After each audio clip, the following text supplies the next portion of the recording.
Hello, everybody. Welcome on in. It's the Betting Weekly Dojo, your weekly roundup of the world of sports betting. I'm Nigel Seeley, and joining me is Neil Channing. How are you? You look like a different backdrop there, Neil. Look, Kiss. Is that the rock group, or is that a book you got behind me? I don't know what it is. Is it Crazy Nights? No, Kiss of the Spider Woman. I thought it might be Kiss of the Gene Spider Simmons. Woman. You remember that film?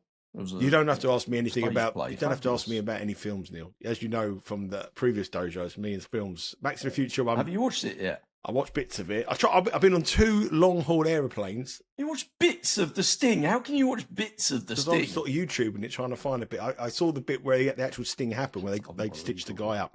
We've got to watch the whole film. Neil, I've been on 2 Guys, come on, I'm long haul. disappointed in you. You've let me down. I've been on a flight to New York since then. I've been on a flight to Miami, and I've come back as well. And they do not have the sting. I can watch Honey, I Shrunk the Kids or something like that. Don't talk to me about your flights because you weren't watching movies. You were busy chatting up young Instagram models. So I don't need to. We know what goes on your flights.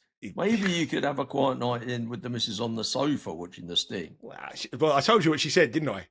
I told you. Did I tell you what she said? The missus. I said to her, have you ever seen the film about? Have you ever seen the film The Sting? And she said, what's it about? The singer. And this is the same woman. This is the same woman who I took her to see Gladiator 2 the other day. Took her to the cinema, and it's the only reason I went to see Gladiator 2. The only reason I went to see Gladiator 2 is because they did a Silver Fox lunch special in the Everyman in Oxted, and what it meant, you could pay cheap price to go into the cinema at Oxted, and you got either a carrot cake or a chocolate brownie and a cup of coffee and watch the film. So about 6 months ago, we went to see. You've got to love the Everyman. Love the great Everyman cinemas. Went to see Gladiator 2. Said to her, listen, we're going to go and see Gladiator 2. She went, oh, that'll be good. That'll be good. And then she said, why on earth did they make a movie about the 1990s television show with John Fashanu and Jet and all the gladiators? I don't. I swear, Neil, I swear, I promise you, on my life, that is true.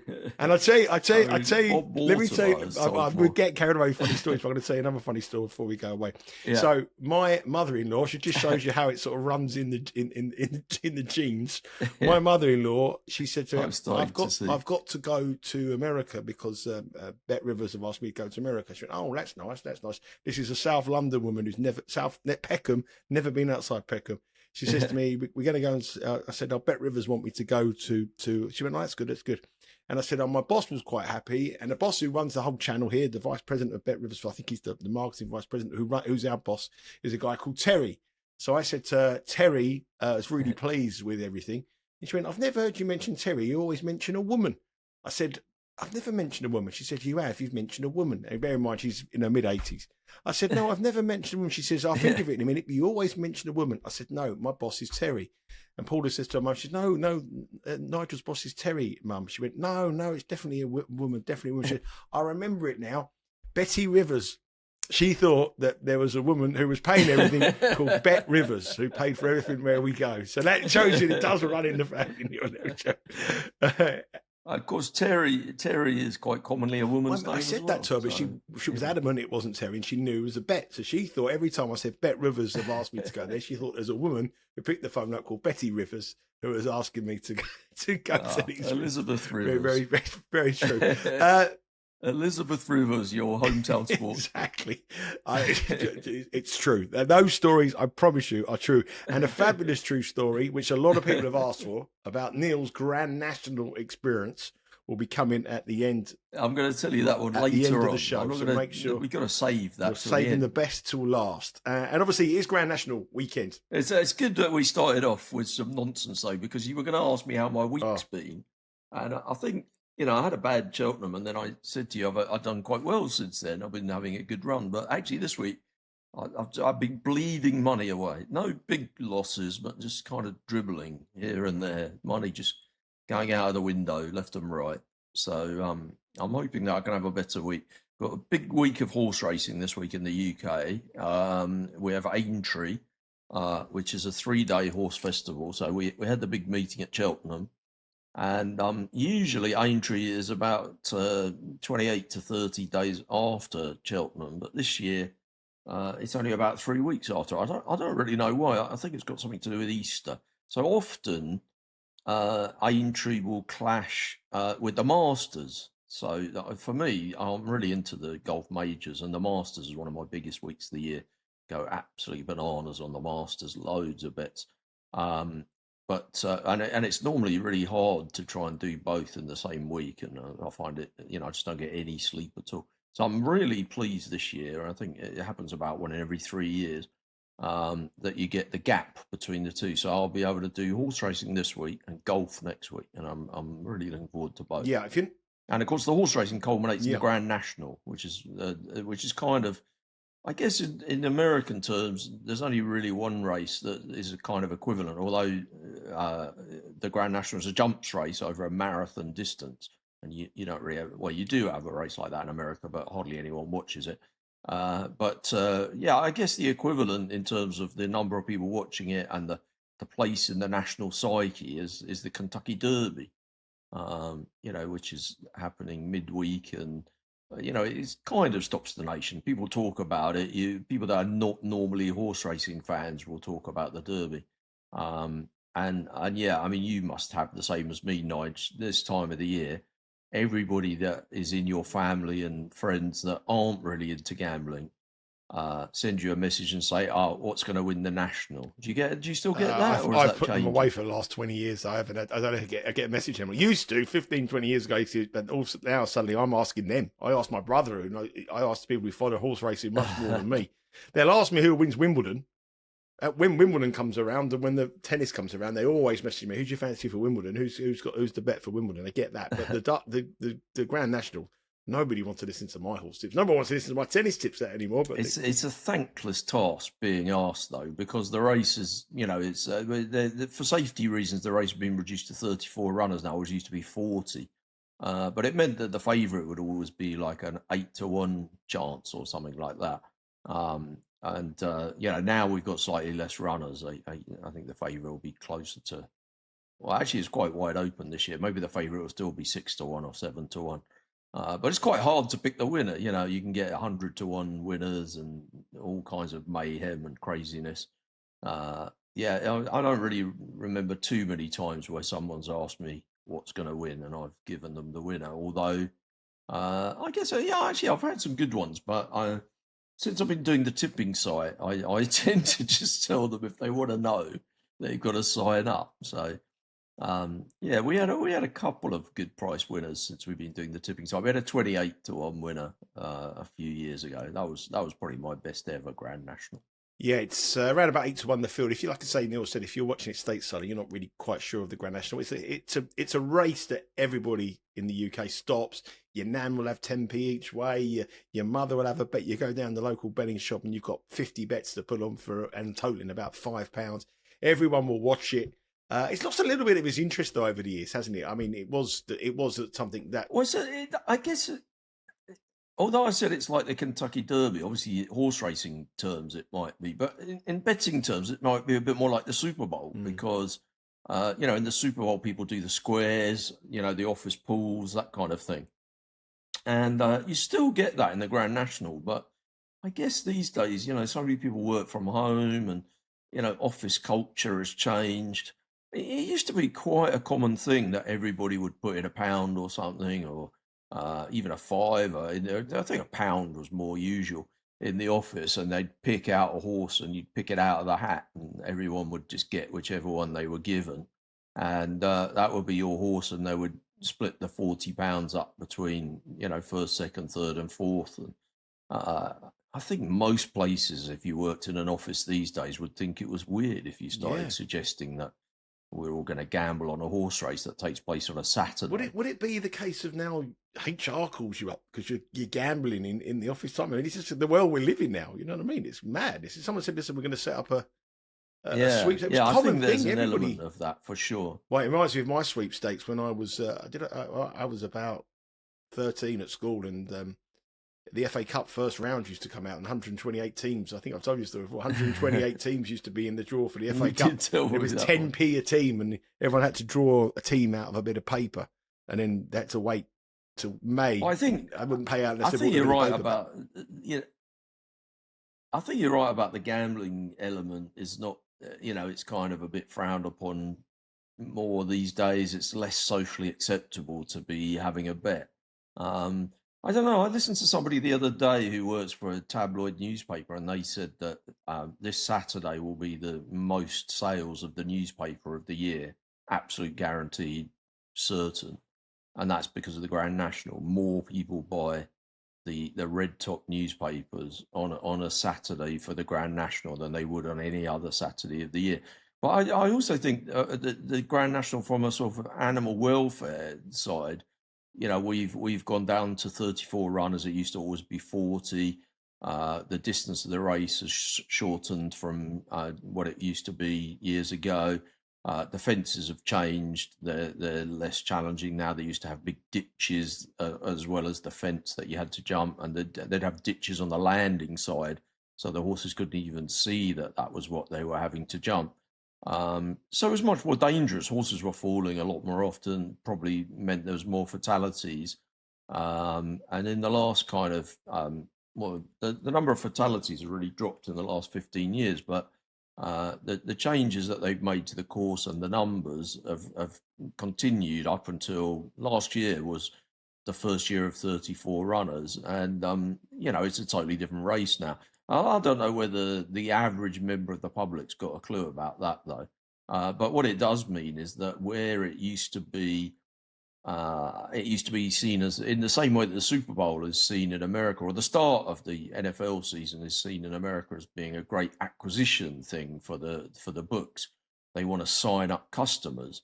I think the Grand National used to be seen a little bit like that, and maybe the betting industry don't want to kind of tie their lot to the Grand National in the way that they used to. Of course, the other thing is that the price of taking horse racing bets is higher for them than taking bets on soccer, because they have to pay levy, and the media rights deal and all this kind of thing means that the price of horse racing bets is higher, and they need a higher margin in order to make money on horse racing bets. So using them as a loss leader to attract new customers, not such a great thing for the gambling industry. I sort of feel in lots of ways it's lost its luster, the race. But actually, I can't really get on board with the people that are saying it's not the same as it was when, they literally 40 years ago jumped brick walls in the race. I mean, the ditches with actual walls, where they were solid in the middle, and the horses would, presumably come to some damage if they hit them.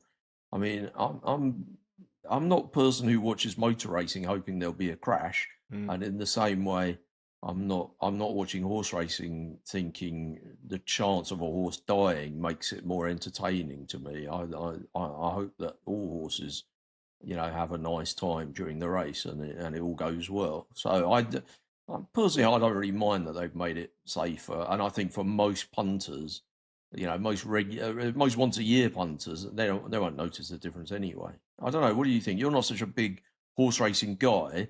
Were you kind of aware of the changes? I was well aware of the change of the Grand National, and I also aware that the weather forecast this weekend is going to be pretty good, and so you're going to be running on pretty firm ground, and I know that firm ground is we basically had no rain at all in March, but obviously they're watering the course to try and make it as safe as possible. But it's such a massive course for people that are stateside or don't follow horse racing. The Grand National is in Liverpool, in the northwest of England, the home of the Beatles and all that kind of thing. And it's a city centre course, really, effectively. And it's a massively huge course. You've got your oval tracks going anti-clockwise, left-handed tracks. The Grand National's a left-handed track, but it's effectively a kind of big square, really. And the 4 mile race, they kind of they go out, a mile away from the start, and then go around in a square, half a mile. It's an amazing spectacle.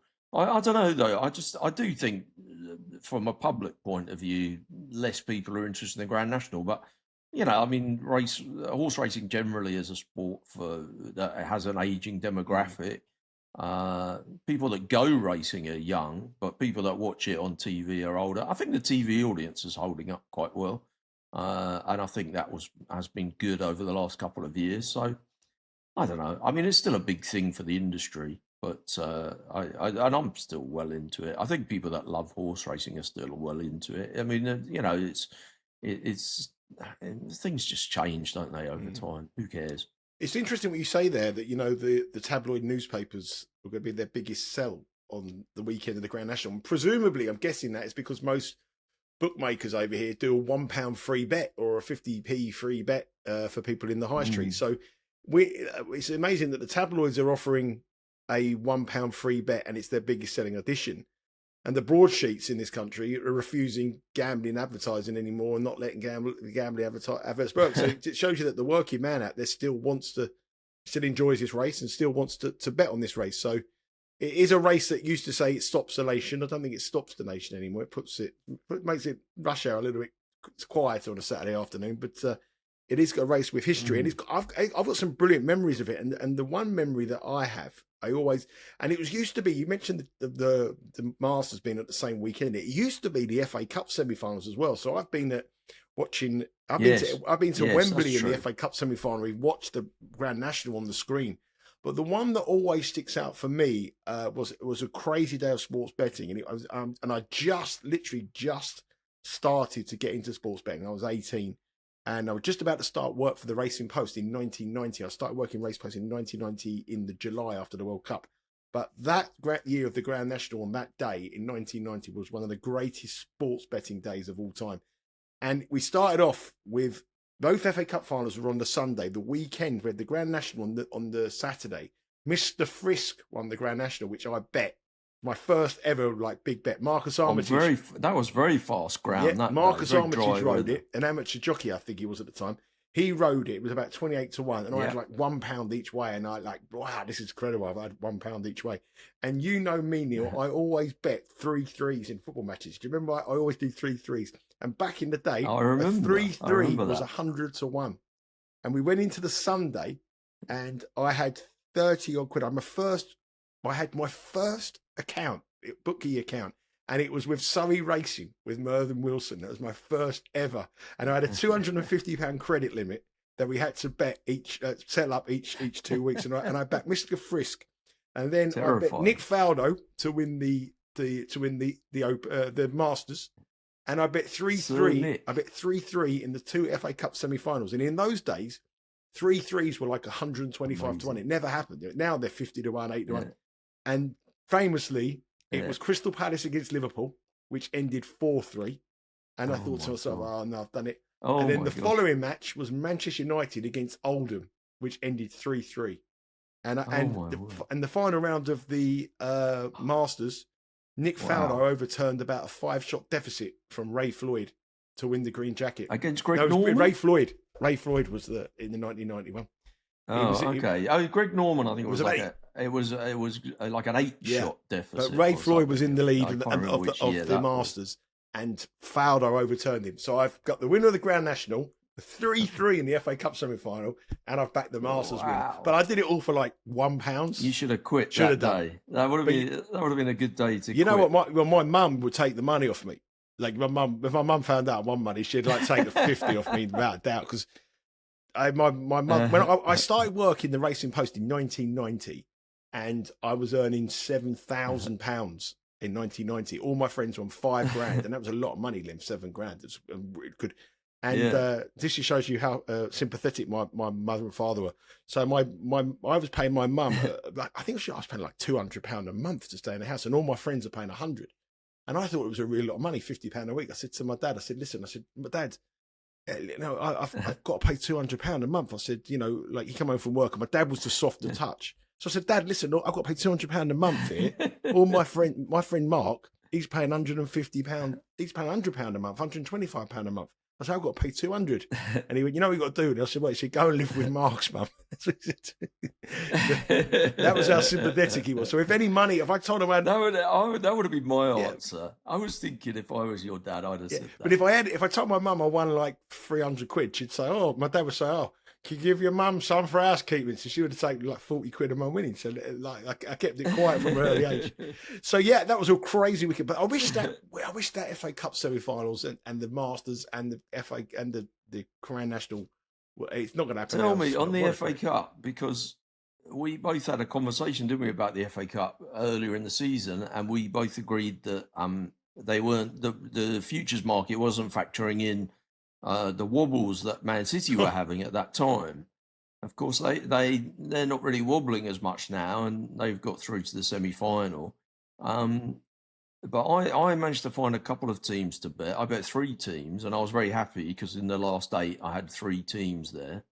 I'm down to 1 now, unfortunately, and Man City have gone through, so it's going to be a struggle. And I'm on Nottingham Forest. Who did you end up with? Ours are all gone. We had Fulham, Newcastle, you had Fulham. Bournemouth, all gone. I mean, the way they're playing at the moment, I think Crystal Palace have just got something special going on at the moment. I mean, they're going to be a pick a match against Aston Villa to qualify. The problems with Nottingham Forest is that, you know, if they're going for the 4th spot, but Man City were going to go for the 4th spot as well. Forest have got a couple of key injuries at the moment. Chris Wood's out for them, centre forward. Morgan Gibbs-White is out. They should be all right for the FA Cup semi-final. But if they get key injuries to a couple of players, then it's going to be a problem. So but I've got 40 to 1 each way, so I'm on 20 to 1 for them to get through against Man City. I saw what price they were to qualify. I think Man City is something like 3 on, minus 300 to qualify. It seems a big price given this season. I've got. I mean, that was the thing. You kind of fancy if you get to the last 4, you might have a good hedge spot, but it's not really. Well, you've got Haaland. Haaland looks like he's going to be out for the season as well. That's Foden's not playing well. I mean. Well, I haven't had fortunes on it, but it's part of the reason we did it though was to, to fade Man City, and now it looks like Man City are good favourite to win the competition. That's 7 times in 7 years in the FA Cup semi-final for Manchester City. I mean, they know what to do. Guardiola knows how to win a trophy, but we didn't see that coming, not at all. Yeah. But anyway, they're there. We've got a chance. Crystal Palace, Aston Villa as well. We'll be covering all that content here on the Betting Weekly Studio as well as for the FA Cup. Neil, you've been looking through some of the comments that we get a lot of comments. If you've got any comments, any questions? Oh yeah, no, it was only because we had a comment a couple of weeks ago, and I replied to it, and it was because we were talking. We had that age-old question about the differences between trading and taking a position, and somebody raised a question, and I must admit I possibly misinterpreted their question because I felt what they were asking was. If you're really just intending to trade, to maybe bet and lay on an exchange or to move in and out of a market by betting one team and then betting the other team and locking in a profit either way, using maybe multiple bookmakers, does it matter whether the original bet you have is value? Or does it have to be just a good trading position? And I think that is actually quite an interesting question. I mean, I remember, I don't know whether you can remember, we talked about it at the time when we were talking about the American election. And I said that I thought after Kamala Harris was announced, after Biden stepped down and Kamala Harris replaced him, I felt like her price was going to shorten up for various reasons. And so I bet quite heavily on her at that stage. And I remember a guy contacted me immediately and said, well, if you want, I'd like to back Trump, so you can just bet with me. And I said, well, no, you're kind of misunderstanding. I'm not, it's not, I don't particularly want to bet Kamala Harris to win the election. I just think her price is going to shorten. And then I'm going to get out of it, and I'm doing it on the exchange because, I can just put myself in a green position on, I can tie up money on the exchange and then unfreeze it, and my account will show a positive. So I don't want to do it with you because then I'll have to, when I want to get out of it, I'll have to go and do it with someone else. I'll tie up the money twice. It'll be annoying.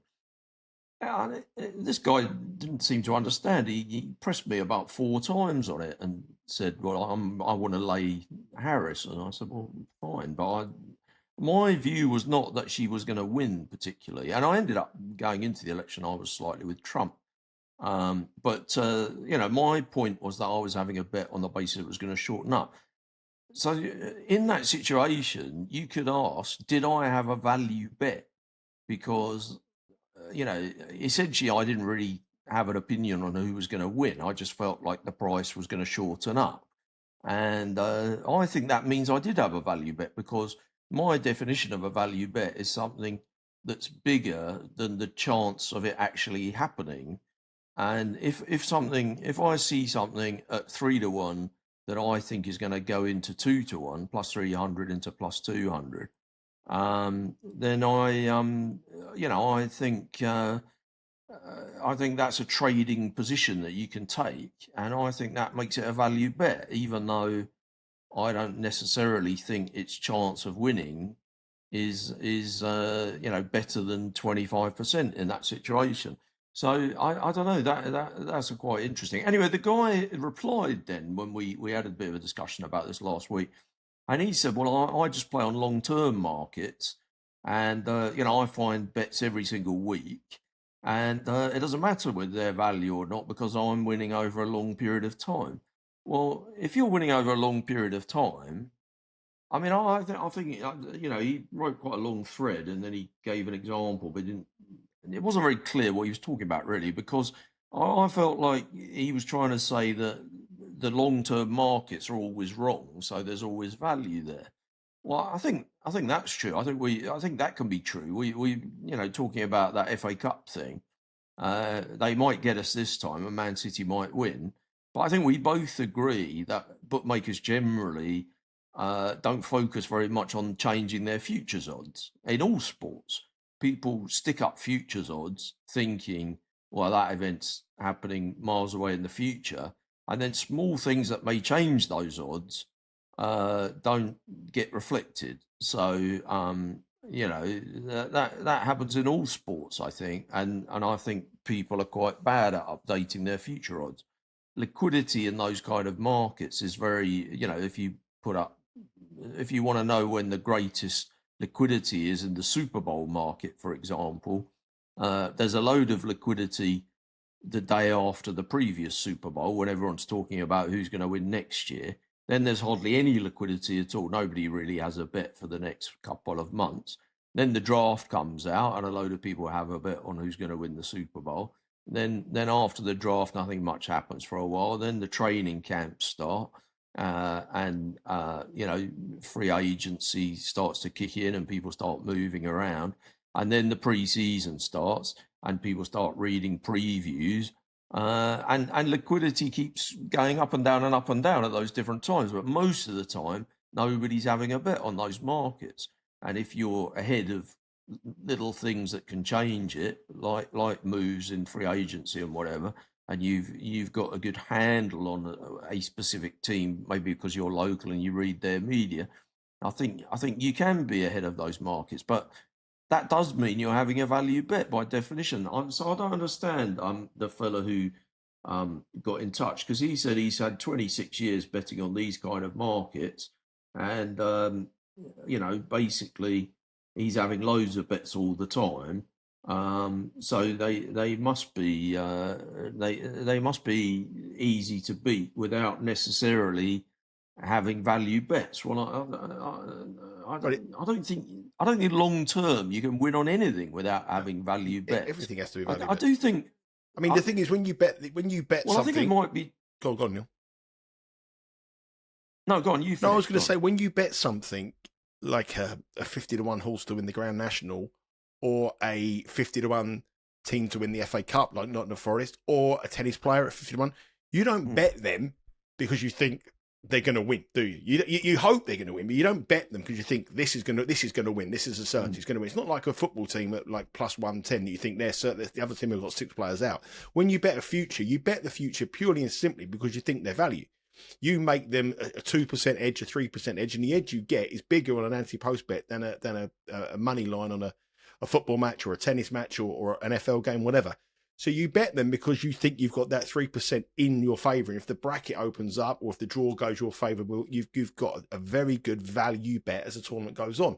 I don't think anybody strikes a bet unless you're betting Manchester City to win the Premier League at -$2, or you're betting Kansas City Chiefs to win the Super Bowl. You're not betting a 50-1 shot or a tennis player at Wimbledon or anything like that, thinking they are going to win it. You think to yourself, if this goes my way and that goes my way, the favourite's a little bit too short, and I think there's a 3 to 4% edge in my favour. And if things go my way, I'm suddenly on a position that's half the bet, and the price was right. Now, for example, I've bet a tennis player this week, which I gave on the WTA show with Rory. Her name is Eva Jovic. She is a 17-year-old player. She's number 2 junior. She's got an exceptional junior record. Bet Rivers was 66-1. Now, I don't think for 1 minute that I've bet that thinking that I could collect. But what I do think, I've got a value bet. Now, the girl hasn't even hit a tennis ball yet, and she's 25-1. She's down to the right price. But now that's the edge I've got. So I've got the edge of a 3% in my favour. I've got a 25-1 shot to 65. She's still a 4% chance or 3.5% chance to go on and win the tournament. She's not like a 50% chance to win the tournament. But that's what you don't bet anti-post thinking I'm betting this. I'm going to have $500 I would go further than that. Though. Like I literally never have a bet and think, well, this is definitely going to win. You might do. And I never really on the sumo, when you've got the sumo information, or you've got something that you think, I know I'm going to win on this. So you've got a tennis player, or you've got an edge that you know a player's. Obviously, there's that's an injury. True. I was forgetting about the sumo. You will have a bet. You will have a one on. You'll get something at -110 or -120 that you think, hang on, the information I've got here, there's no way this is getting beat. And sometimes it happens. No, but I don't mind backing a skinny one. If I bet something at -500, which happens all the time, I'm quite happy to bet at those kind of prices. I do it because I think it should be -800. I don't do it because I think it's definitely going to win. I just think it's offering me a bigger price than the chance it's got. Well, let me I'm going to move on to a different point, actually, because we like to try and talk about concepts in betting on this show and try and educate people a little bit. I'm certainly not decrying this fella who's commented. I won't name him because he commented on the YouTube. If you're watching on YouTube, you can see the comments and you could probably read.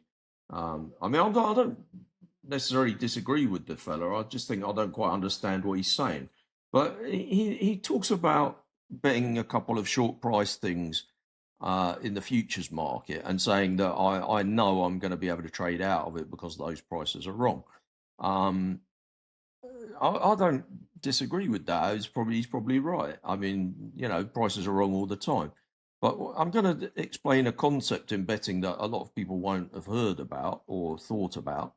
And that's something called the favorite-longshot bias. Are you familiar with that at all, Nigel? No idea.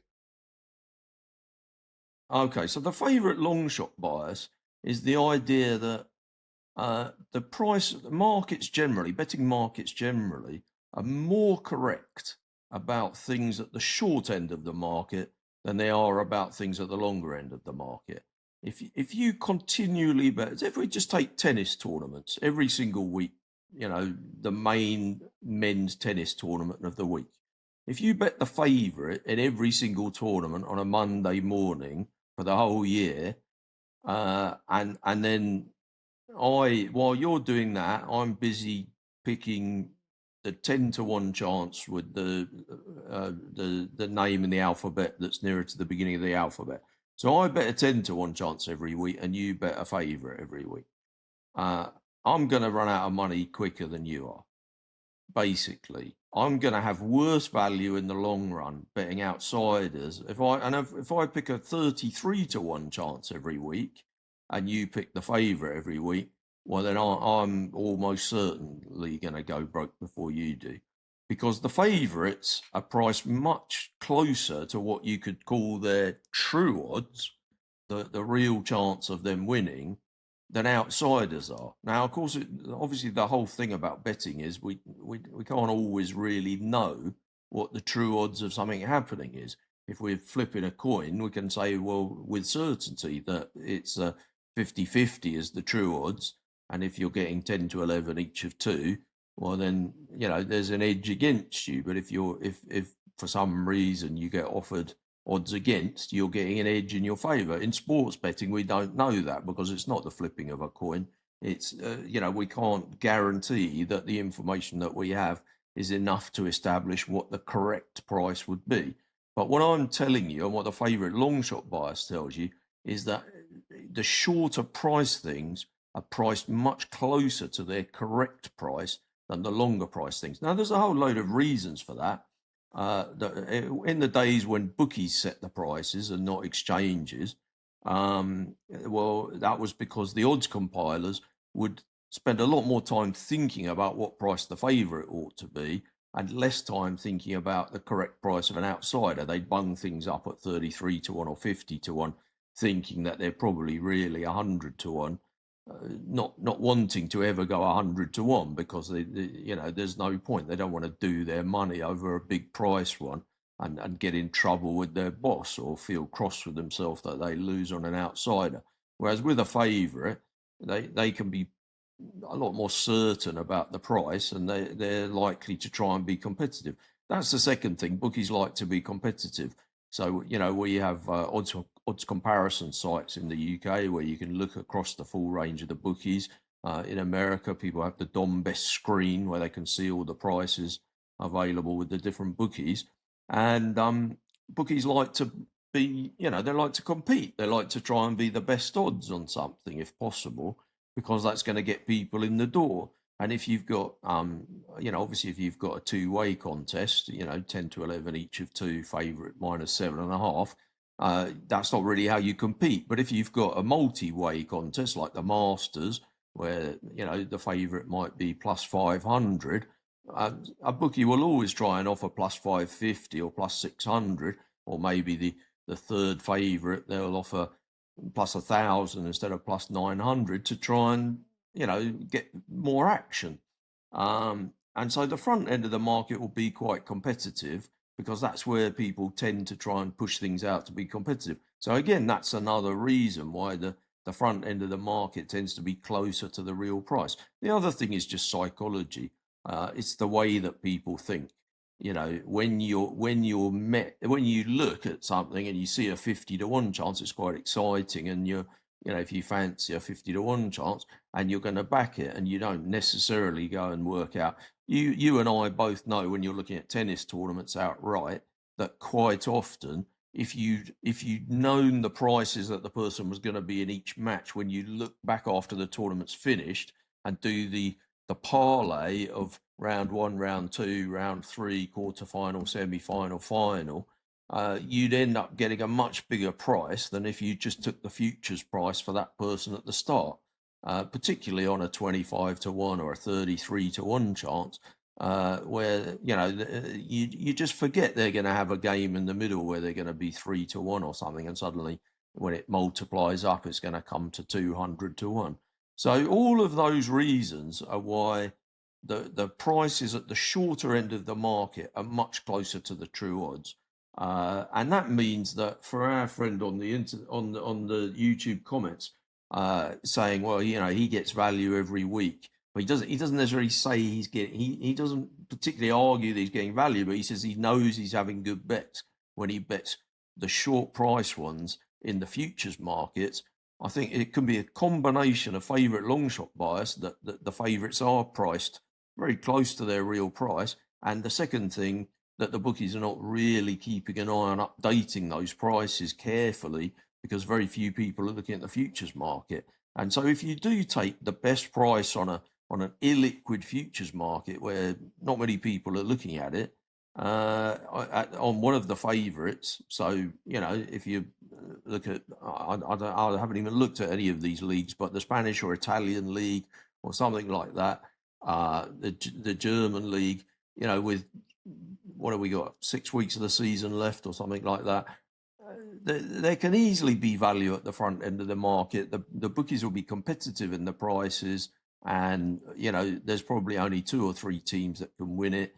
And if you can get plus 120 about a team, and everyone else is offering plus 110, the chances are that the plus 110 is the true odds, and the plus 120 is a smidgen of value. That sort of thing happens all the time. And so I'm saying that's probably how this guy's managing to beat those long-term markets all the time. But it's interesting. The favourite long shot bias is an interesting topic for when we come on to the Masters next week, because I think a lot of times people are looking for big long shots in the Masters, but when you look at the exchange prices, you'll find that a bloke's trading at 320 on the exchange, and the bookies only offer 100 to 1.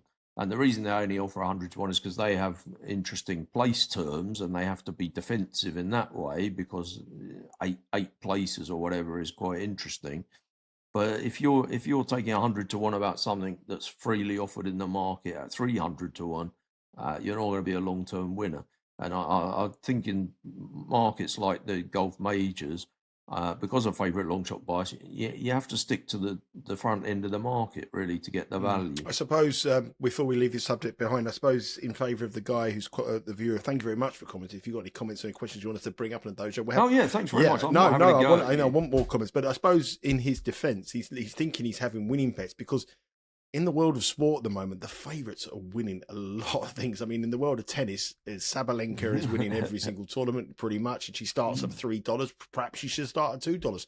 He's probably beating the edge on that. You've got Yannick Sinner winning everything when he goes to the tennis. Well, he's obviously got a band now, but when he goes in the majors, he's just on a different level. You've got the likes of Luke Littler in the world of darts who's winning. I think Scotty Scheffler in golf, the dominance in motor racing, the favourites, you've got the top two at the market winning every single thing at the moment.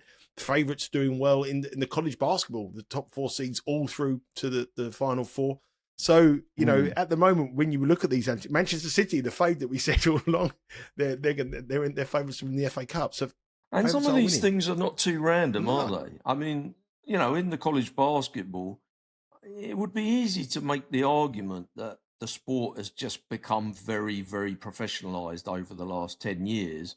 And each year it becomes more and more like a professional sport, although they're obviously college athletes.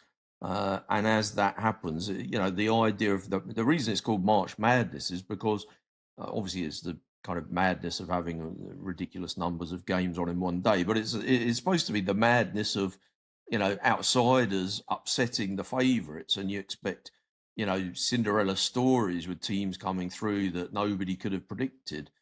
There's literally been nothing.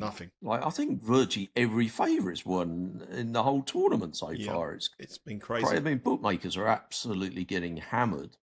Well, and also our tipster, Doug Kazarian, on Betting Weekly Live, has been on fire as well. So everything he said, I think it's something like 14 picks and 13 winners on the unbelievable. He was on yesterday with more picks.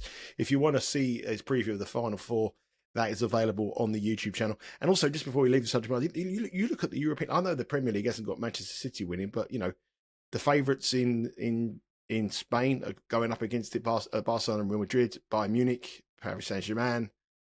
The favourites are winning it, and there could be an argument that they could be value, these favourites, because the gulf between them and the top teams with the money they get from the Champions League now is bigger than it's ever been before. But an interesting point. Have a look out for that. If you've got a comment, obviously say, please leave a comment on there. We like that. And obviously do join us.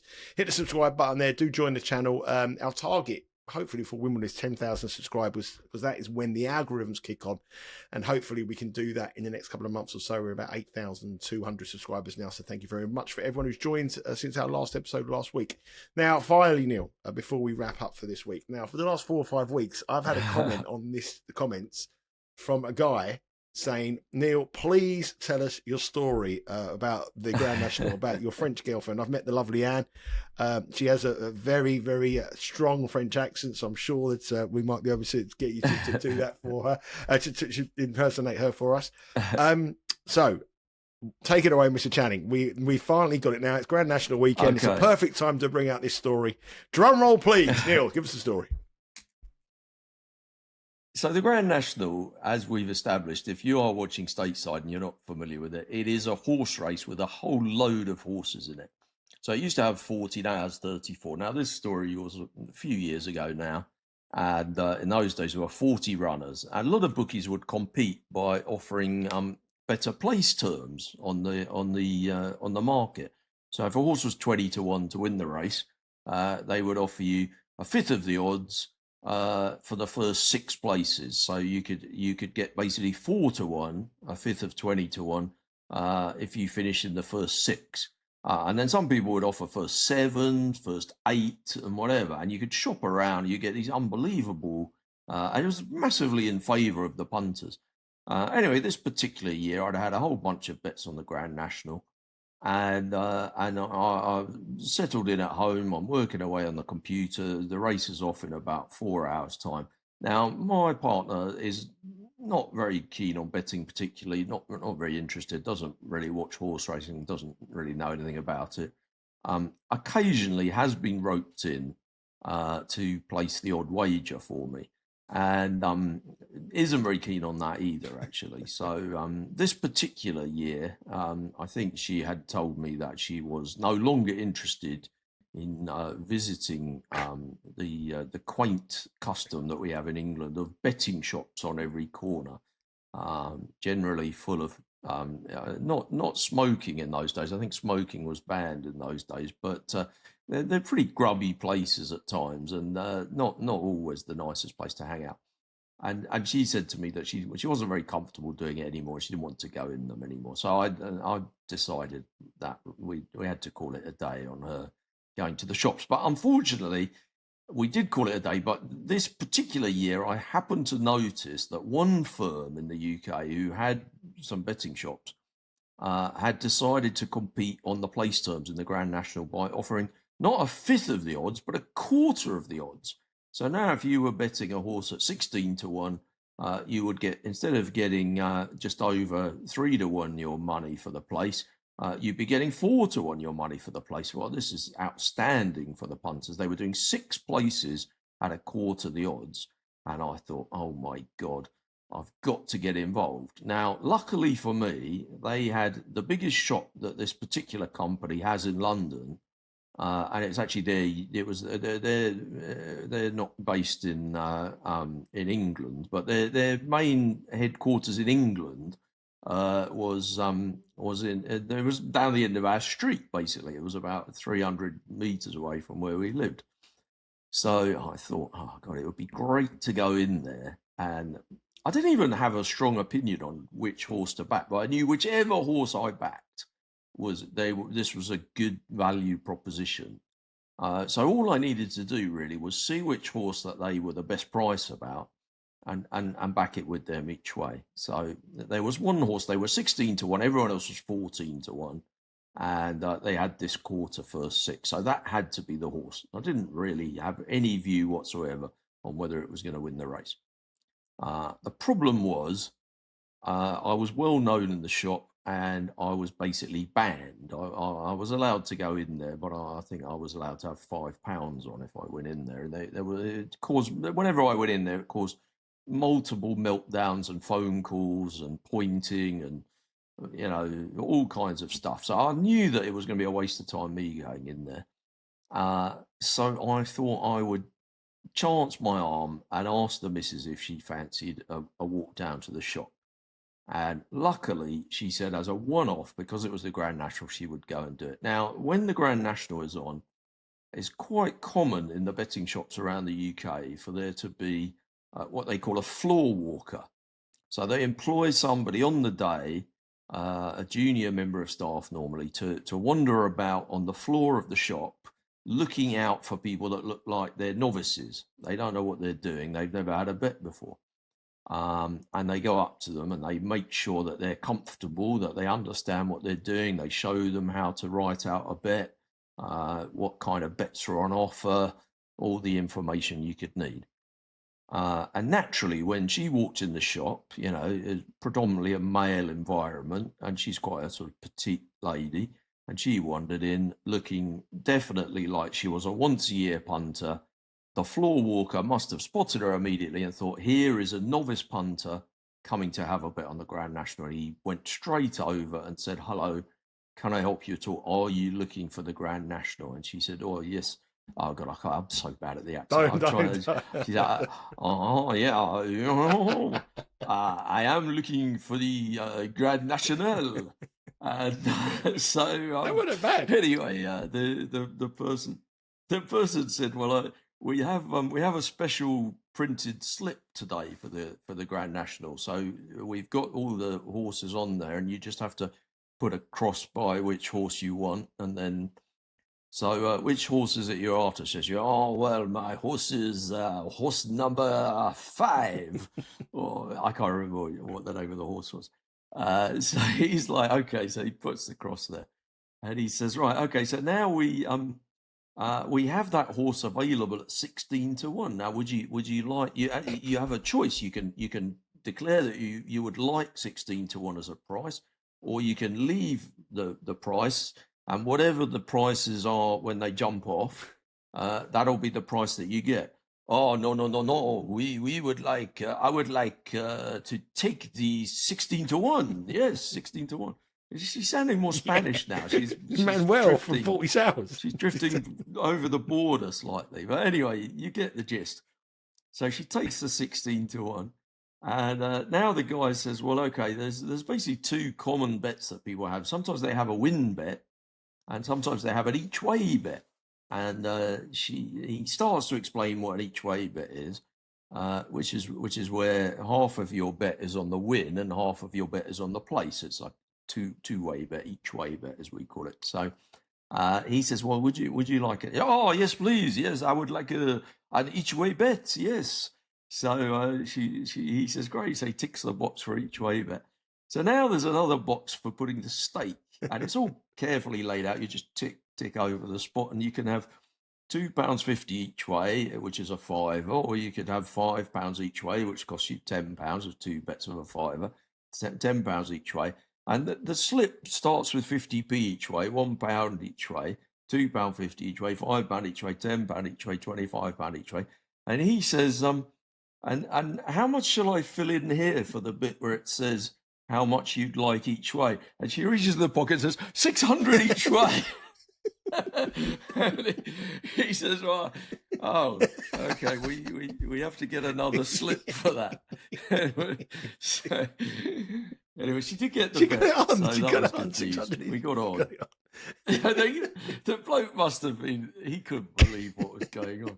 They had to go up to the counter, and it was all a bit confusing, and they didn't know what to make of her. But she came home with the piece of paper. So did she have to go back and pick anything up? Unfortunately not. The horse was unplaced. Unbelievable. Absolute disaster.